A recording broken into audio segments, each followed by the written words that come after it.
Have you ever felt it? That electric tension in the air, like the moment before lightning strikes. As if something unseen is coming closer. You can't name it, can't see it, but every cell in your body knows. Your soul is preparing you for an encounter that will split your life into before and after. It starts as a whisper, a subtle restlessness you can't explain. Dreams that feel more real than your waking hours. And suddenly, the world begins speaking to you in a language you've forgotten you knew. Carl Jung understood this phenomenon better than anyone.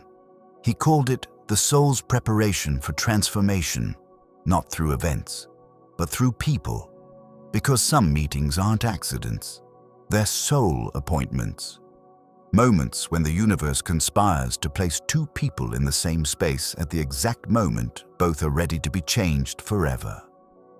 Jung believed these encounters follow a pattern, a psychological rhythm that begins long before two souls actually meet. What if I told you that right now, as you watch this, someone might already be walking toward you? Not because fate demands it, but because your psyche is calling them forward. Jung discovered that when we reach certain turning points in our evolution, the unconscious doesn't just transform us internally. It begins to magnetize the external world, drawing toward us exactly what we need to become, who we're meant to be. In this video, you'll discover 4 unmistakable signs that you're standing at the edge of a life-altering encounter. These aren't romantic fantasies or wishful thinking. These are psychological patterns that Jung observed throughout his decades of work with the human psyche. And if you're experiencing them, something profound is already in motion. So the question isn't whether this meeting will happen. The question is, are you ready to recognize the signs when they arrive? Sign number 1. Your inner world begins to collapse and rebuild. The first sign doesn't arrive gently. It arrives like an earthquake in your soul. Everything that once felt solid suddenly feels uncertain. Your desires seem foreign to you. The life you've built no longer fits the person you're becoming, and you have no idea why. This isn't a breakdown. This is what Jung called the necessary destruction that precedes transformation. Your psyche is demolishing old structures to make room for something entirely new. But here's what most people don't understand. This inner chaos isn't random. It's preparation. You might find yourself questioning relationships that once felt secure. Career paths that once excited you now feel suffocating. The version of yourself you've been presenting to the world suddenly feels like a costume you can no longer wear. This is your soul creating space, clearing out the debris of who you used to be. Jung believed that before we can truly meet another soul, we must first confront the parts of ourselves we've been avoiding. So your unconscious begins surfacing everything you've buried. Old wounds rise like ghosts demanding attention. Forgotten dreams wake up angry and restless. You feel pulled toward experiences and places that don't make logical sense, but something deeper than logic is guiding you now. The people around you might notice you're different, but they can't put their finger on how. You're not quite yourself, but you're not yet who you're becoming either. You exist in this strange liminal space, this psychological threshold where transformation lives.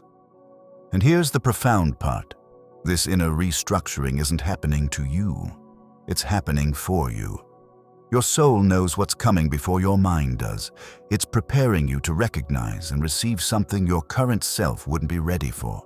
Because the person who will change everything isn't coming to meet who you are now. They're coming to meet who you're becoming. But the inner world isn't the only thing that begins to shift. Soon, you'll notice that reality itself starts to speak. Sign number 2. The universe begins speaking your language. Just as your inner world starts to reorganize, something extraordinary begins happening outside you. The world becomes strangely conversational. You see the same number everywhere you go. A song from your past plays at the exact moment you're thinking about a specific memory. Strangers begin discussing the very thing you've been privately wrestling with. This is synchronicity in full bloom. Jung's most mystical concept, but also his most practical. He understood that when the unconscious stirs deeply enough, it doesn't just affect you internally. It begins to influence the world around you, creating meaningful coincidences that feel too precise to be random. You might find yourself drawn to a coffee shop you've never visited, only to overhear a conversation that answers a question you've been asking yourself for weeks. You pick up a book that falls off a shelf, and it opens to exactly the passage you need to read. These aren't accidents. They're breadcrumbs from your unconscious, leading you somewhere specific. The skeptical mind wants to dismiss these moments as confirmation bias or wishful thinking. But Jung knew better. He spent decades documenting how the psyche, in states of deep transformation, seems to arrange outer circumstances to mirror inner changes. It's as if your soul begins broadcasting on a frequency that reality picks up and reflects back to you. You start to feel like you're living inside a conversation between your deepest self and the universe. Street art speaks to you personally. Dreams bleed into waking life. You sense patterns and connections that others can't see, but they feel more real than anything you've ever experienced. And here's what's remarkable. These synchronicities aren't leading you to the person directly. They're leading you to the version of yourself who will be ready to meet them. Each meaningful coincidence is your psyche's way of saying, pay attention. You're getting closer to something important. The signs become so frequent, so undeniable, that you begin to trust this invisible guidance system. You start making decisions based not on logic alone, but on the strange magnetic pull of synchronicity. You go where you're called, even when you don't understand why. Because somewhere in this web of meaningful coincidences, a person is being guided toward you through their own synchronicities. Your souls are being orchestrated toward the same moment, the same place, the same readiness. But before that moment arrives, there's deeper work to be done. Sign number 3. You start meeting yourself in the dark. The most profound preparation happens in the places you least want to go. As the meeting approaches, your psyche calls you into the shadows, into the parts of yourself you've been avoiding, rejecting, or denying. This isn't punishment. This is integration.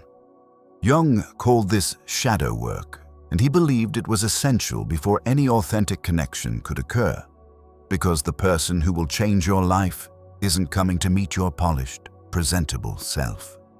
They're coming to meet your whole self, including the parts you've been hiding. You might find yourself confronting fears you thought you'd conquered. Anger you've been suppressing suddenly demands to be felt. Desires you were taught to be ashamed of rise to the surface with surprising intensity. Your inner critic gets louder before it gets quieter. This isn't regression. This is reclamation. The wounded parts of you that you've been trying to heal or hide suddenly want to be seen. Not to be fixed or changed, but to be witnessed and accepted. And often, just before meeting someone significant, you find yourself face to face with your deepest fear about intimacy, about being truly known. Maybe you confront your terror of abandonment, only to later meet someone who teaches you about secure attachment. Or you finally acknowledge your fear of being too much, just before encountering someone who celebrates your intensity. The psyche is brilliant this way. It surfaces exactly what needs to be integrated before the meeting can serve its highest purpose. Jung understood that we don't attract people randomly. We attract mirrors. People who reflect our unconscious patterns, our unlived potential, our hidden wounds, and our secret strengths.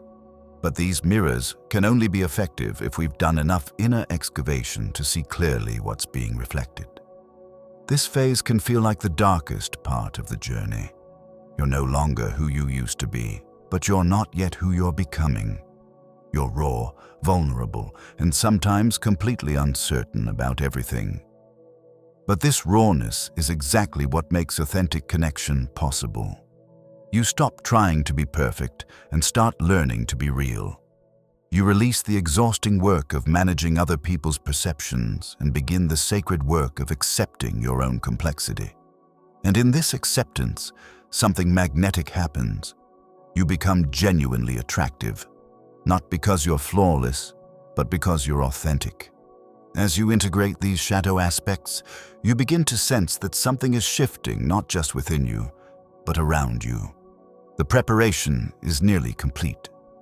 Sign number 4, sacred stillness replaces desperate seeking. After all the chaos, the synchronicities, and the shadow work, something remarkable happens. The restlessness stops, not because you've given up, but because you've arrived. You reach a place of profound inner stillness, a knowing that transcends hope or fear. You're no longer looking for someone to complete you because you've finally learned how to be complete within yourself. This isn't resignation or emotional numbness. This is what Jung called the emergence of the self with a capital S. The deepest, most authentic part of you moves from the unconscious into conscious awareness. You stop needing external validation because you've found internal worth. You stop chasing love because you've become love. The desperation that might have driven previous relationships dissolves completely. You no longer feel like you have to perform, prove, or convince anyone of your value. There's a quiet confidence that comes from having met yourself fully in the dark and chosen to stay. You know who you are, including who you are in relationship, and you're no longer afraid of being seen. In this stillness, something almost magical occurs. You begin to attract differently, not from need, but from wholeness, not from fear, but from love. The energy you emit shifts from "please choose me" to "I choose myself, and I'm open to choosing you too." This shift changes everything. Jung wrote that we can only receive love to the degree that we've cultivated it within ourselves. And in this phase, you've cultivated so much internal love, acceptance, and peace that you become magnetic to others who have done similar work. You attract not based on wounds seeking healing, but on wholeness, recognizing wholeness. You might not have met the person yet, but your soul whispers with quiet certainty. They're close. This isn't wishful thinking or spiritual bypassing. It's the deep recognition that comes when your inner and outer worlds finally align. You've become the person who is ready for the kind of connection you've always dreamed of. There's no more anxiety about when or how or if. You trust the timing because you trust the process that brought you here. You've done the work, faced the shadows, followed the signs, and arrived at this place of readiness. Now it's simply a matter of remaining open and allowing what's meant to happen to unfold. Here's what Jung understood that most people miss. This person might not arrive in the way you expect. They could be a romantic partner, yes, but they might also be a mentor, a creative collaborator, a friend, or even someone you encounter only briefly. What matters isn't the form the relationship takes, but the transformation it catalyzes. Jung believed these encounters are archetypal in nature.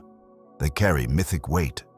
They activate sleeping parts of your psyche and show you aspects of yourself you've never seen clearly. They don't complete you because you've already learned to be complete. Instead, they reveal you to yourself in ways that wouldn't be possible alone. Sometimes they arrive when you least expect it, in the most ordinary moments. Other times, they appear during significant transitions or after major life changes. But one thing is certain. After they enter your life, you cannot return to who you were before. Not because they've changed you, but because they've shown you who you've always been beneath the layers of conditioning and fear. These meetings often feel strangely familiar, like recognition rather than introduction. There's an immediate sense of, where have you been? Even if you've never met before. Time seems to fold in on itself. Conversations flow with unusual depth and ease. You find yourself being more honest than usual, sharing things you rarely tell anyone. Jung would say, this is the soul recognizing itself in another form. Not in some mystical, otherworldly sense, but in the very practical sense that this person reflects aspects of your psyche that are ready to be seen and integrated. They become a living mirror for your own transformation. The question becomes, how do you prepare for an encounter this significant? Jung's answer was simple but profound. You become yourself. This means continuing the inner work, even when it's uncomfortable. It means following synchronicities, even when they don't make logical sense. It means staying open to your own continued evolution. The more authentic you become, the less you need to search, because authenticity is inherently attractive to other authentic souls. Go where your spirit feels most alive. Pay attention to the subtle nudges of intuition. Trust the dreams that feel like more than dreams. Write, create, explore, question. The person who will change everything isn't looking for your perfect version. They're looking for your real version. Jung believed that the soul doesn't attract what is perfect, it attracts what is true. So your preparation isn't about becoming flawless. It's about becoming honest about your desires, your fears, your growth, your edges. This honesty creates a magnetic field that draws in others who are equally committed to authenticity.